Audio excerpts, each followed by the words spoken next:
My daily routine every day.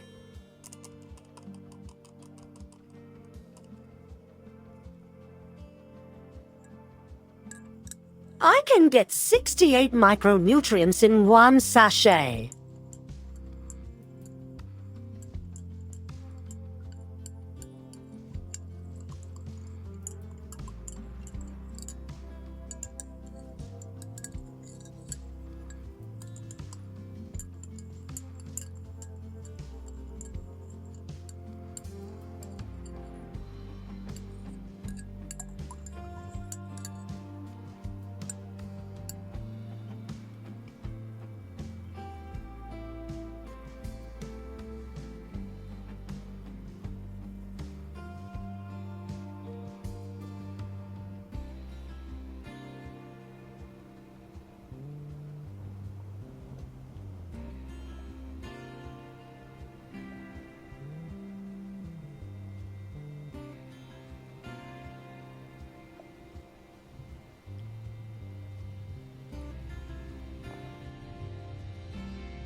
Yes.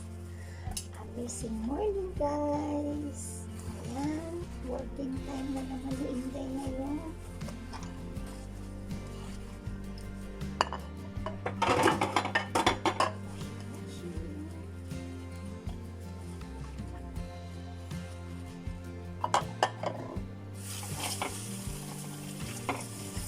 Relax lang para hindi ma-stress.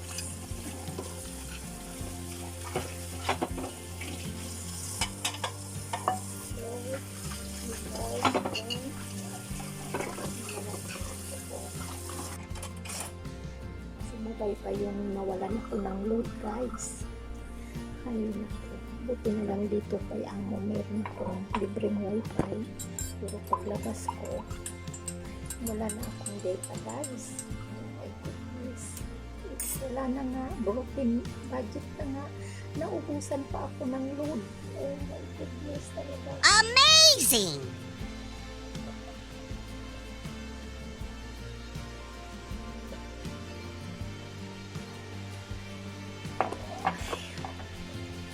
Basta, itinataas ko lang kay God.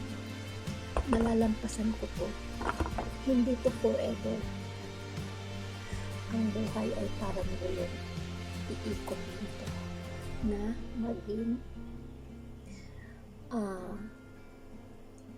free financial budget ako. Yan yung lagi kong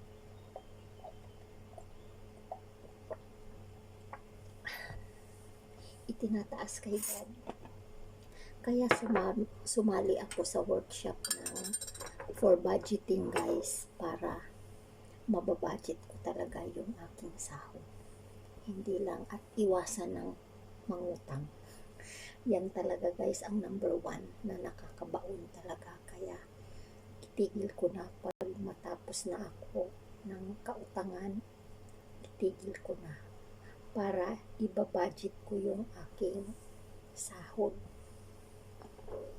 na magkakaroon ng savings tayo sa sarili, hindi habang buhay tayo na abroad na kailangan mag-save tayo sa sarili natin for emergency fund. Yan yung natutunan ko sa workshop na inaatinan ko, guys.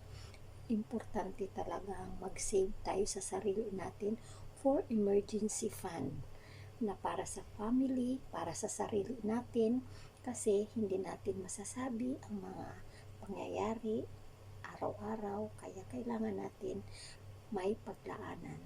Kasi sabi naman nila, pag nagsisave daw, may mangyayaring masama. Pero, what else? What if? May mangyayari nga, tapos wala ka pang savings, ano na? Okay lang yun.